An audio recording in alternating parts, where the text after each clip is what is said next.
Shalom. The Parashat of this coming Shabbat is Parashat Vayetzei Yaakov, and I would like to speak about something that is so important to the Jewish people, to the people of Israel. I know that all the Jewish people is waiting for a time about which all the prophets have spoken. The prophecies of the Jewish people, of all the prophets telling us about the final redemption, the building of Bet HaMikdash, and the Jewish people is waiting and waiting. Many of us are saying, when is it going to happen? Let us see what we can derive from our parasha. Of course, our parasha is talking about the departure of Yaakov from Beersheba, in accordance with the order of his mother Rivka. We all know that Yaakov was in danger because of his brother Esav. Esav was supposed to be blessed by his father Itzhak, only because Rivka understood that the blessing pertains to her son Yaakov, not to her son Esav. She had the Spirit of God in her, and she understood that the future of the Jewish people is not from Esav. Esav is bad. He cannot be the father of the Jewish people. The one who is designated to be the father of the 12 tribes.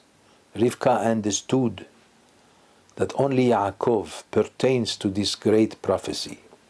And therefore, she did everything that, if you read the verses literally, it would be difficult to understand. How is it possible that such a righteous woman would tell her son to do something that apparently is a lie? Yaakov is not crooked. Nevertheless, he had to fulfill the will of his mother to go and steal the blessing of his father from Esav. Now, of course, Itzhak was a great man, no question about it. He understood that Yaakov is much better than Esav. And the Torah tells us that Itzhak loved Esav. But the Torah added also why. There is a condition. Kitzaid befiv. Vayehav Yitzchak et Esav. Kitzaid befiv. Which means that there is a reason why Esav loved, why Yitzchak loved Esav. Of course, we understand that there is a natural love, but that's not what the Torah is talking about. The Torah is never talking about things that are natural, that are given to everyone with nature. Now, of course, every father loves his son, no matter how he is. But here, the Torah specifies the fact that he loves Esav because Esav had a habit to bring food to his father, to prepare food for him. And our sages said that Esav respected and honored his father very much, beyond any measures. But I don't want to discuss that now, because that's another kind of lecture. So Yitzchak thought that maybe through the merit of the mitzvah of honoring one's parents, maybe he will grow to become better. Therefore, he planned to give him the bracha. Rivka was deeper than Yitzchak, her husband. She understood that Esav is not going to be any good.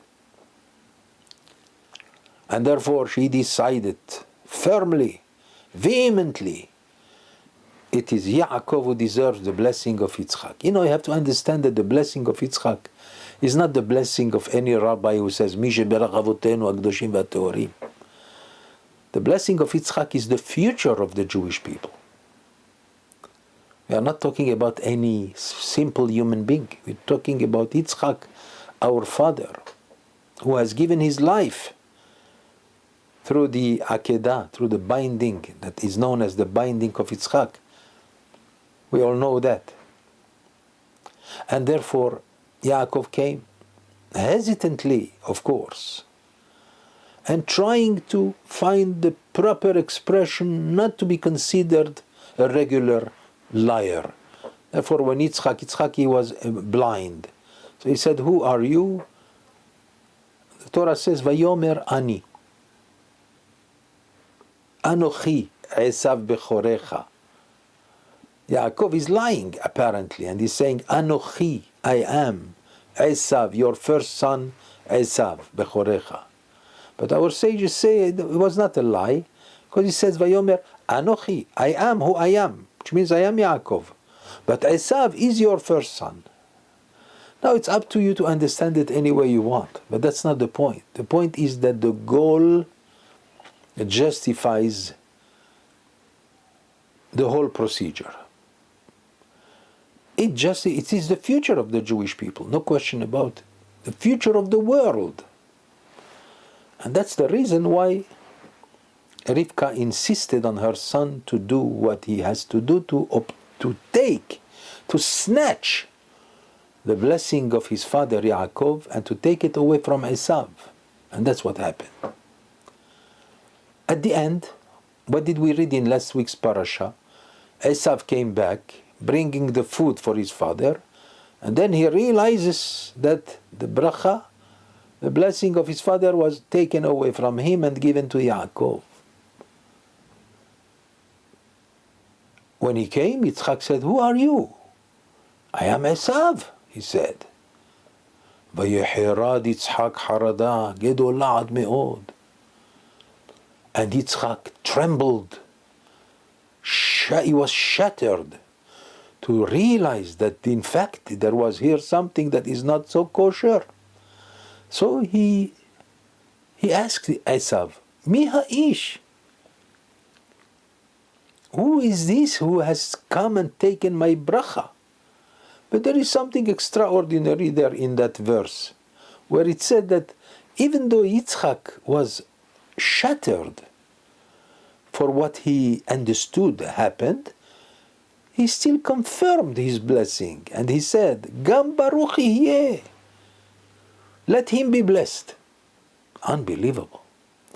And that tells us, by the way, that Yitzchak, he knew the importance of Yaakov.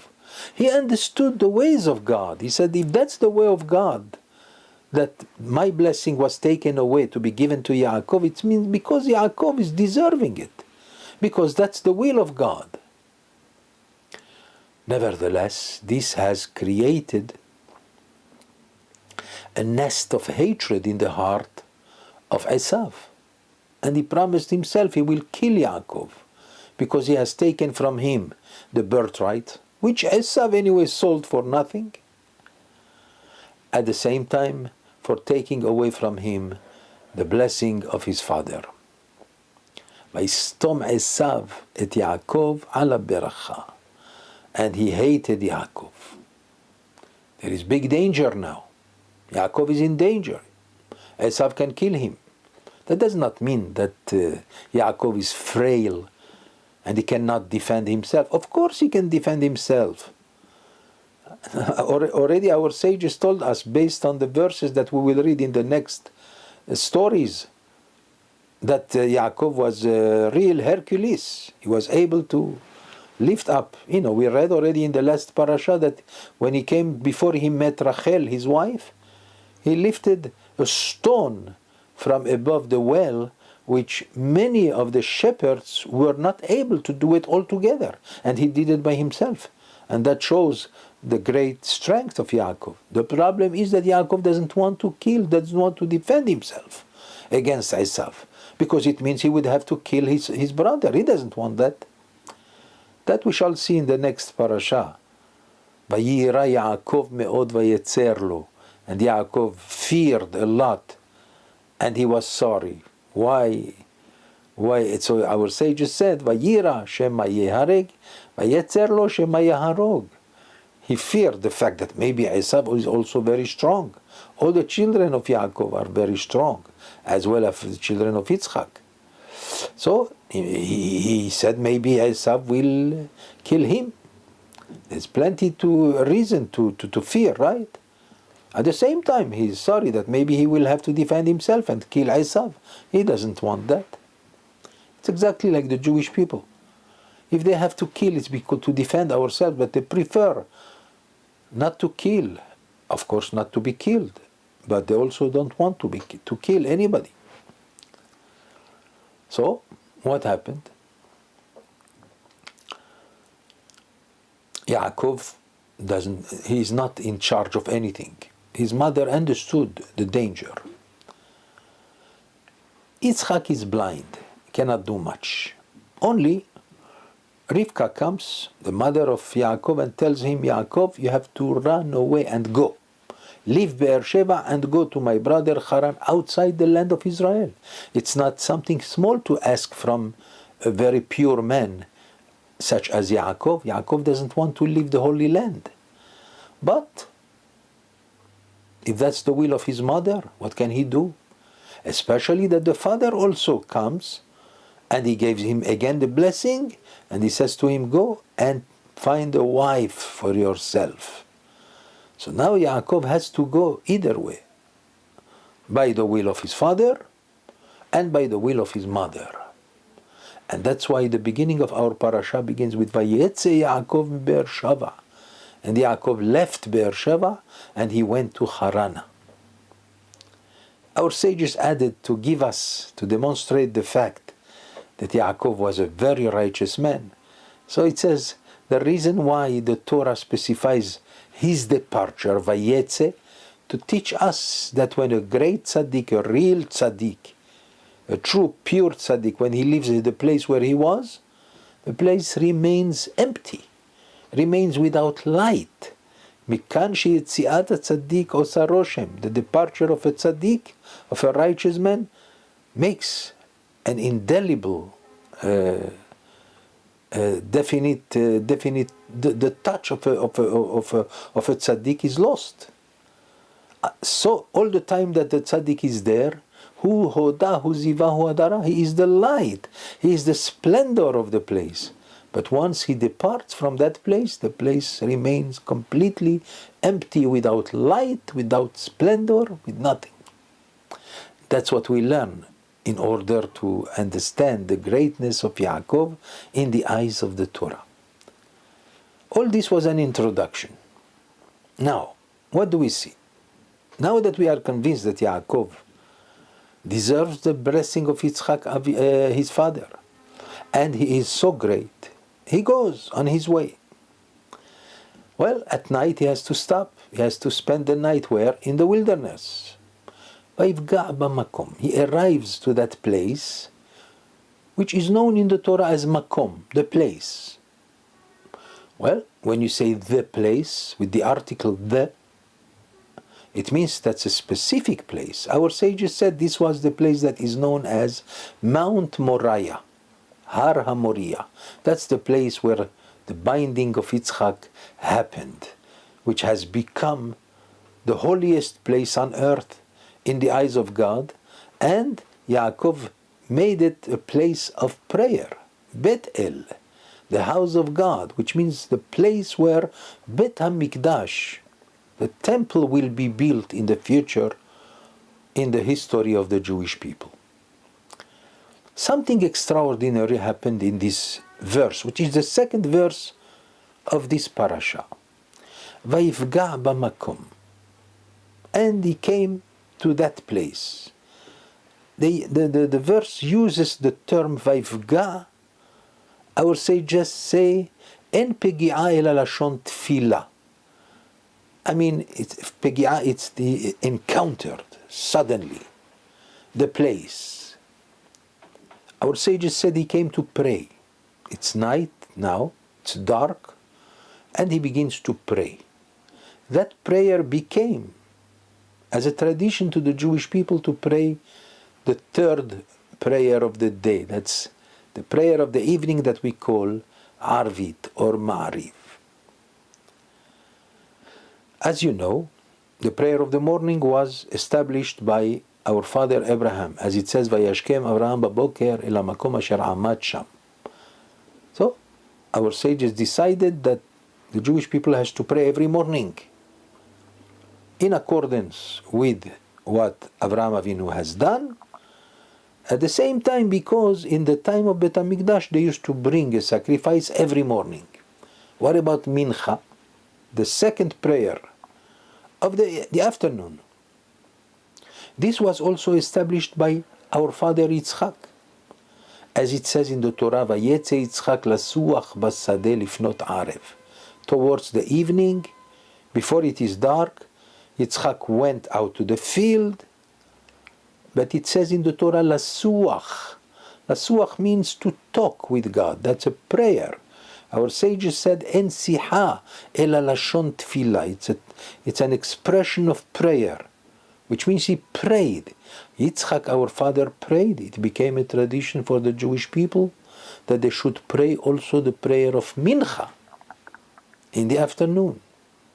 But in the time of Bet HaMikdash, they used to bring another korban every day. Korban tamid, the daily offering of the morning, was also brought in the afternoon. Ben arbaim. What about the night? It is known that in the time of the temple there was no sacrifice brought at night. Nevertheless, Yaakov Avinu prayed in the evening, which means it is a tradition for the Jewish people to pray at night also. Based on what? First, based on the fact that Yaakov Avinu prayed. The problem is that in the Talmud in Masechet Berachot on page 26 we find that there is an argument about this. Is really an obligation to pray at night or not?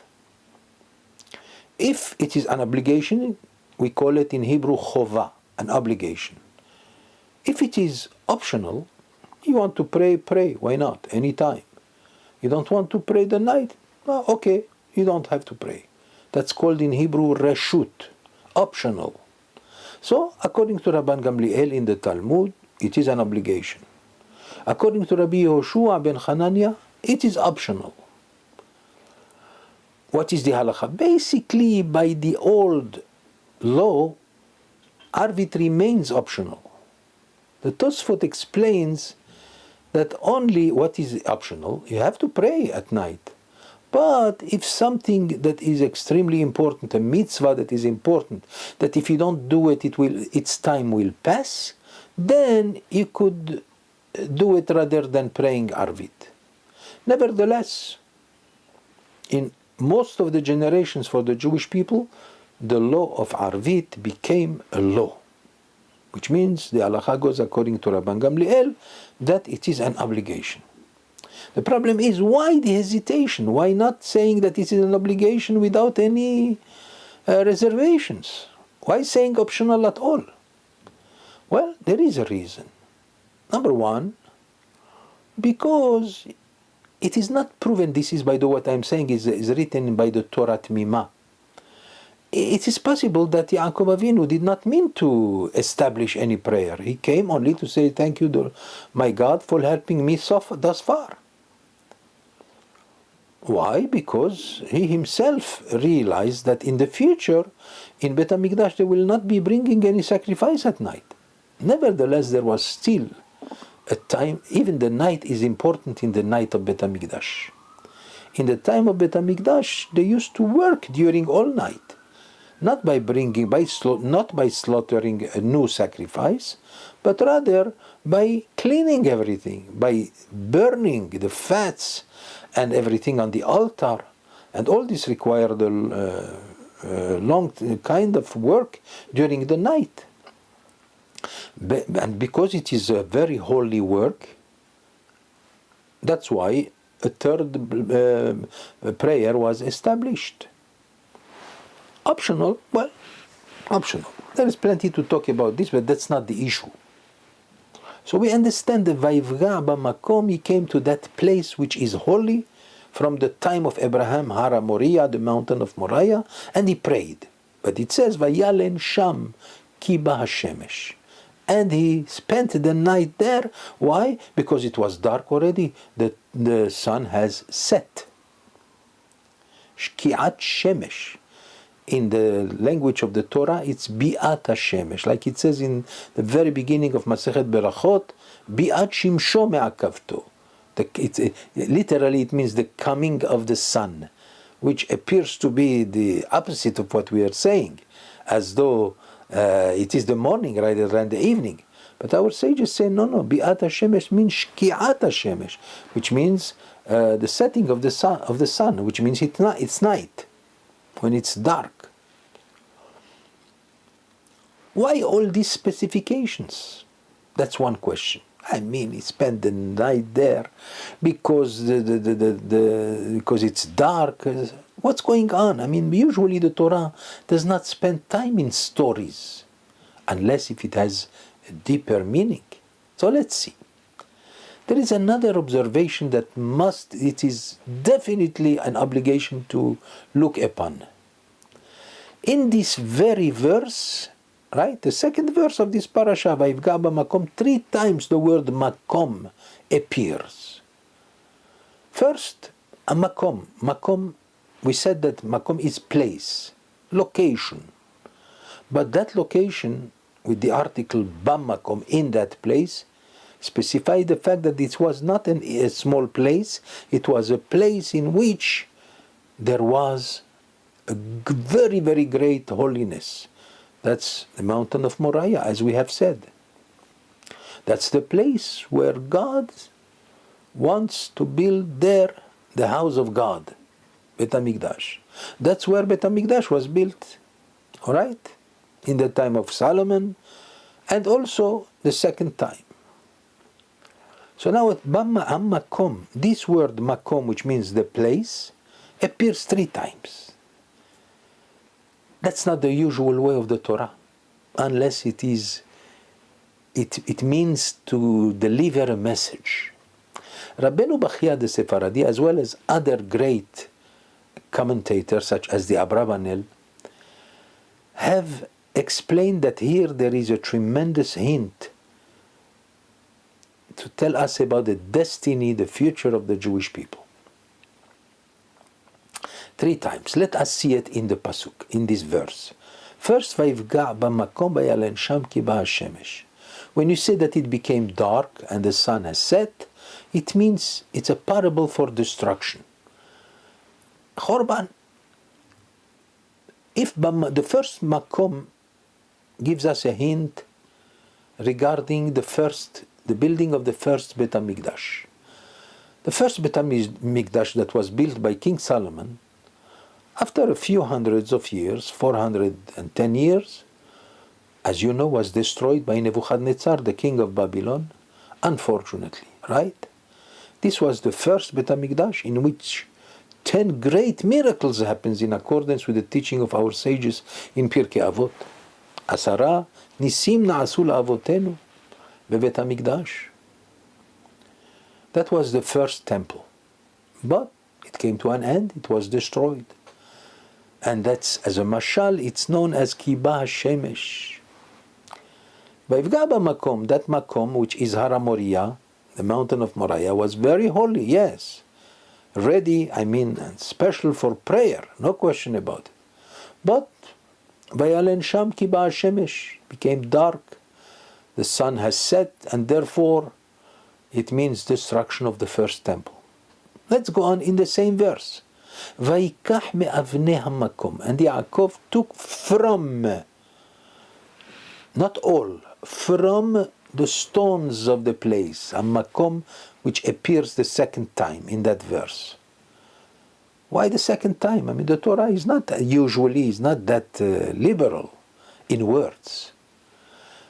So Yaakov took from, not all, but from the avanim of the makom.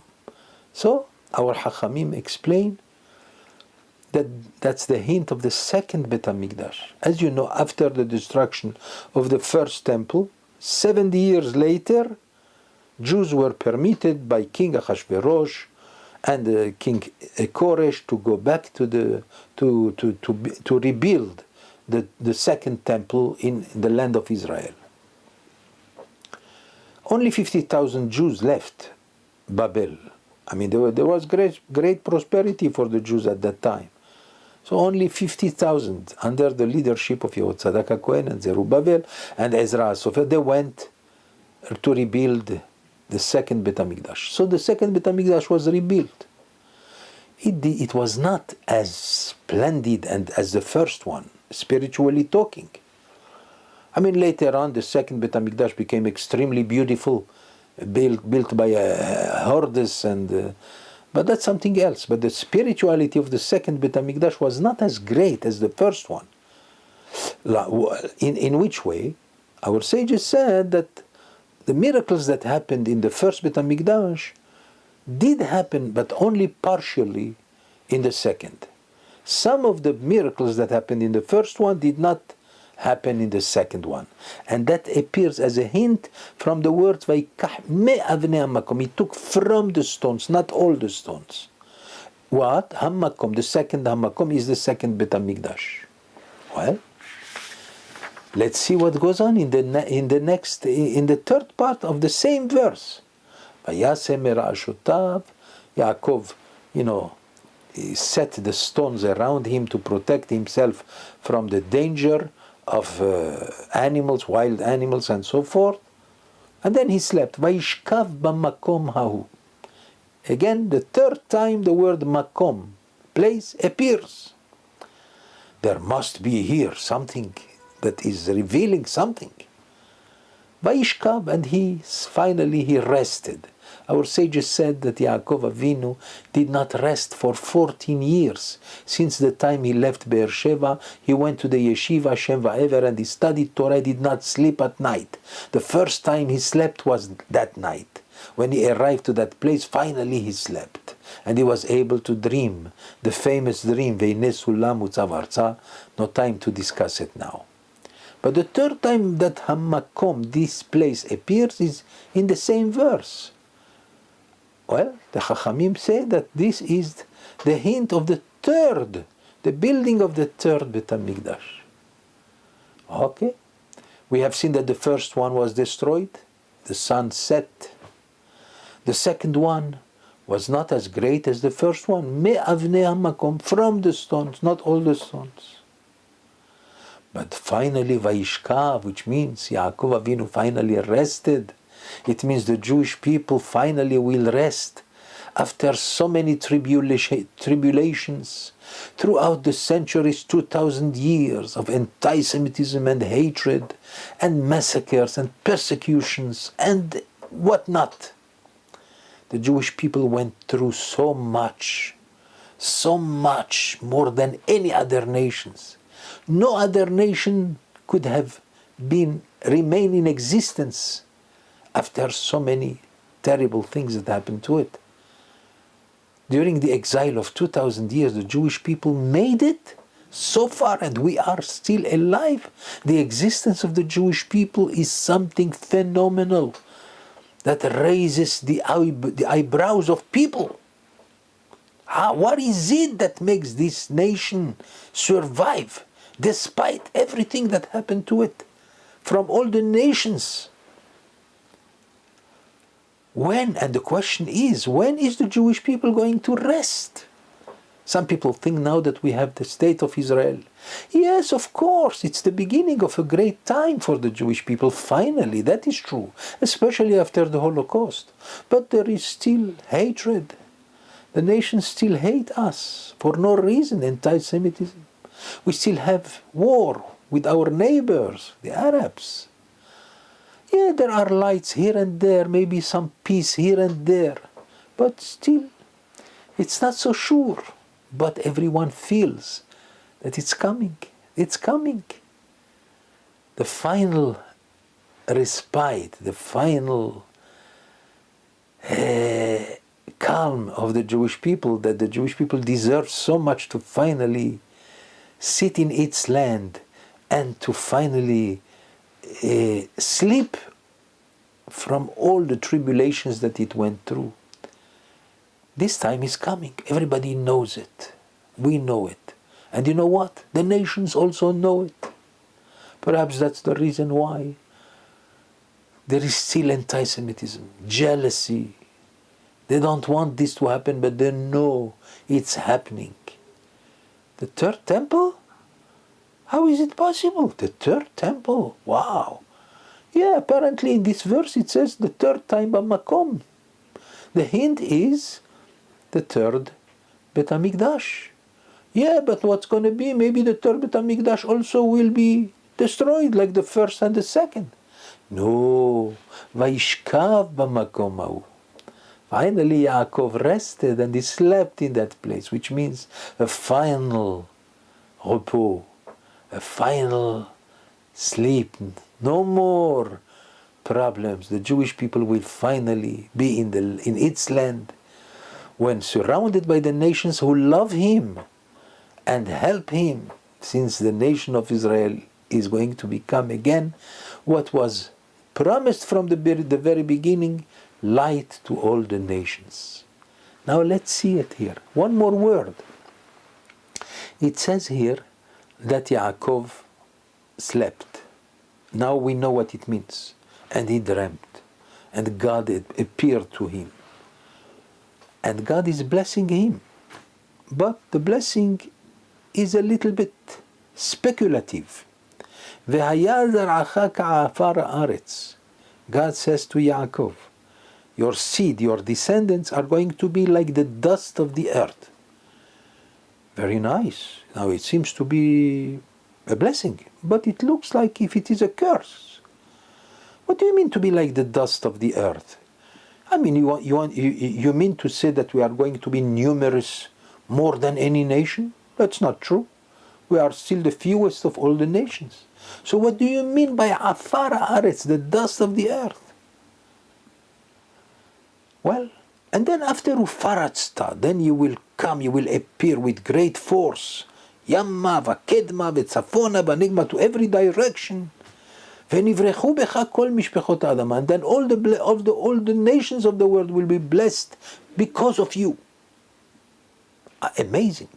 First you are like the dust. What is the dust? The dust is the earth upon which everyone tramples. Perhaps it means the Jewish people, who has been trampled by every nation. For 2,000 years and more, we have been trampled upon. We have been massacred and persecuted. We were the dust of the earth. But there is a promise, don't worry.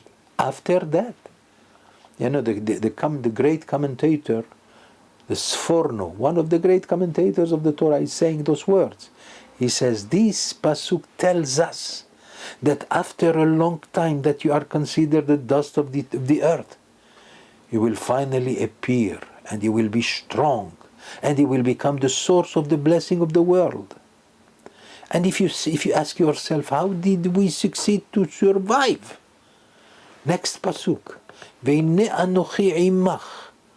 God says, yes, you are going to be for a long time the dust of the earth. You will suffer a lot, but you will not perish. You know why?